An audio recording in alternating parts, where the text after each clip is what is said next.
لقد ارسلنا نوحا الى قومه فقال یا قوم اعبدوا اللہ ما لکم من الہ غیرہ انی اخاف علیکم عذاب یوم عظیم۔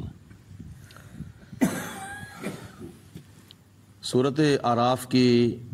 آیت نمبر 59 ہے۔ اس آیت مبارکہ میں اور اس کے بعد چند آیات بینات میں اللہ تعالیٰ نے حضرت سیدنا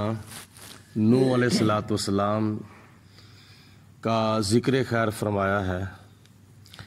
حضرت سیدنا نوح علیہ السلام دنیا کے اندر تشریف لانے کے لحاظ سے تقریباً چوتھے نبی ہیں، اور آپ سے پہلے حضرت سیدنا ادریس علیہ السلام اور حضرت شیس علیہ السلام اور حضرت آدم علیہ السلام تشریف لائے تھے، اور حضرت آدم علیہ السلام کی غالباً 10ویں پشت کے اندر حضرت سیدنا نوح علیہ السلام تشریف لائے ہیں۔ تیسرے نمبر پر حضرت نوح علیہ السلام وہ اللہ کے نبی ہیں جو سب سے پہلے کفار کی طرف نبی اور رسول بنا کر بھیجے گئے تھے، اور اس کے علاوہ آپ کی قوم نے ہی دنیا کے اندر سب سے پہلے بت پرستی کی تھی۔ یعنی بت پرستی کا اگر آغاز کیا تھا کسی قوم نے دنیا کے اندر تو وہ حضرت نوح علیہ السلام کے وقت کی قوم تھی، کفار۔ اللہ پاک کی ذات بابرکات نے ارشاد فرمایا، لقد بے شک ارسلنا نوحا ہم نے نوح علیہ السلام کو بھیجا الی قومہ آپ کی قوم کی طرف۔ فقال نوح علیہ السلام نے دنیا کے اندر تشریف لا کر کفار کا حق تبلیغ ادا کرتے ہوئے ارشاد فرمایا، یا قوم اعبدوا اللہ، اے میری قوم تم اللہ تعالیٰ کی بندگی کرو، ما لکم من الہ غیرہ، تمہارا کوئی بھی معبود نہیں ہے اس کے سوا، یعنی اللہ کے سوا تمہارا کوئی معبود نہیں ہے۔ یہ جو بت پرستی تم کرتے ہو یہ شرک ہے، یہ کفر ہے، اس کو چھوڑ دو اور اللہ تعالیٰ کی عبادت کرو۔ اگر تم بت پرستی کرتے رہو گے، اللہ کی بندگی نہیں کرو گے، خدا کو الہ نہیں مانو گے، انی اخاف، تو پھر مجھے خطرہ ہے، مجھے خدشہ ہے، علیکم تمہارے اوپر عذاب یوم عظیم، بہت بڑے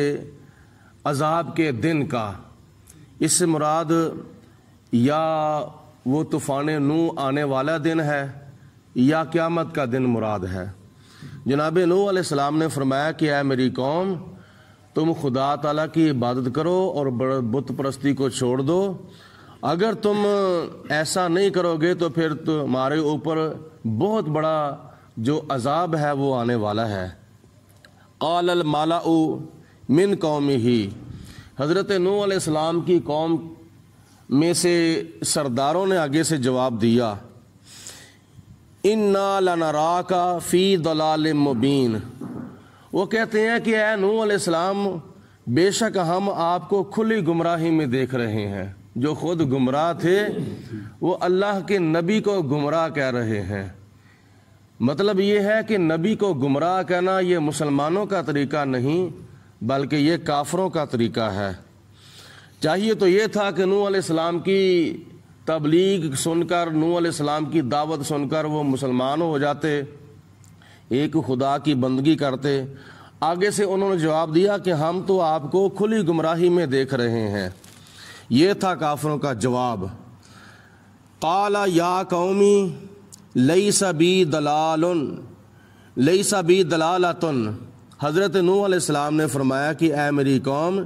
میرے اندر گمراہی نہیں، میں گمراہ نہیں ہوں بلکہ میں تو گمراہوں کو راہ راست پہ لانے والا ہوں۔ ولیکنی رسول،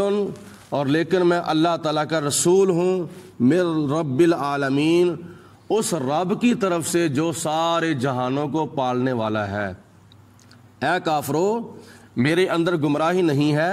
بلکہ میں اللہ کا رسول ہوں اور سارے جہانوں کے رب کی طرف سے رسول بن کر دنیا کے اندر آیا ہوں۔ اور کیوں آیا ہوں؟ اس لیے ابلغکم رسالات ربی، میں اپنے رب کے پیغامات تم تک پہنچا رہا ہوں۔ تو یہ میرے اوپر فرض ہے کہ اللہ تعالیٰ کا پیغام تمہاری تک پہنچانا۔ وَأَنصَحَ، اور میں تمہارا خیر خواہ ہوں، میں تمہارا کوئی دشمن نہیں ہوں، بلکہ میں تمہارا خیر خواہ ہوں، اس لیے کہ تم جہنم سے بچ جاؤ اور تم جنت کے اندر داخل ہو جاؤ، اس لیے میں تمہاری خیر خواہی کرنے کے لیے آیا ہوں۔ وَلَكُمْ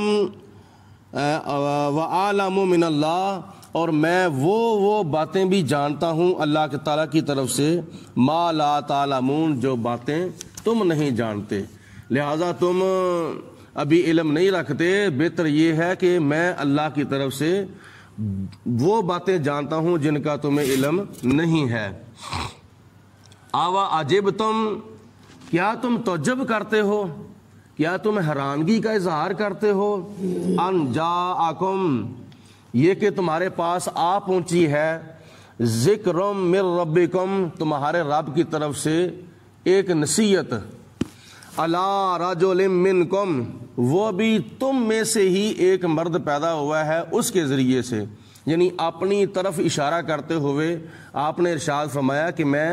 تمہارے اندر آیا ہوں اور تم میں سے ہی آیا ہوں، میرے ذریعے اللہ پاک کی ذات بابرکات نے تمہیں ایک نصیحت بھیجی ہے، تو اس نصیحت کو سن کر کیا تم تعجب کرتے ہو؟ حالانکہ میں کیوں آیا ہوں تمہارے پاس؟ اس لیے لِيُنذِرَكُمْ، تاکہ وہ مرد تمہیں ڈرائے جہنم کے عذاب سے، وَلِتَتَّقُوا، اور تاکہ تم متقی پرہیزگار بن جاؤ، وَلَعَلَّكُمْ تُرْحَمُونَ، اور تاکہ تمہارے اوپر رحم کیا جائے۔ اللہ پاک کی ذات بابرکات کے پیارے نوح علیہ السلام نے فرمایا کہ میں تو تمہارے پاس آیا ہوں نصیحت کرنے کے لیے اور تمہیں جہنم کے عذاب سے بچانے کے لیے، اور تم میری باتیں سن کر حیران ہو رہے ہو، تم میری باتیں سن کر متحیر ہو رہے ہو، نہیں، بلکہ کیا تمہیں کرنا چاہیے؟ تمہیں اللہ تعالیٰ کی ذات بابرکات سے ڈرنا چاہیے تاکہ تمہارے اوپر رحم کیا جائے۔ یہ باتیں کرنے کے باوجود پھر بھی فَكَذَّبُوهُ، انہوں نے حضرت نوح علیہ السلام کو جھٹلایا، یعنی کہا کہ تم جھوٹ بولتے ہو، حضرت نوح علیہ السلام کی باتوں کی انہوں نے تکذیب کر دی، تو پھر خدا کی ذات بابرکات نے طوفان بھیج دیا، اللہ کی ذات بابرکات سے برداشت نہ ہوا، اور نوح علیہ السلام نے بھی دعا مانگی تھی کہ یا پروردگار عالم لا تذر علی الارض من الکافرین دیارا، اور باقی تفصیلی بیان جو ہے وہ سورۃ نوح کے اندر اللہ تعالیٰ کی ذات نے بیان فرمایا ہے، اور سورۃ ہود کے اندر بھی اللہ پاک کی ذات بابرکات نے حضرت نوح علیہ السلام کا تفصیلی بیان جو ہے وہ فرمایا ہے۔ یہاں پہ اشارتاً خدا نے فرمایا فَكَذَّبُوهُ، پھر انہوں نے نوح علیہ السلام کو جھٹلایا،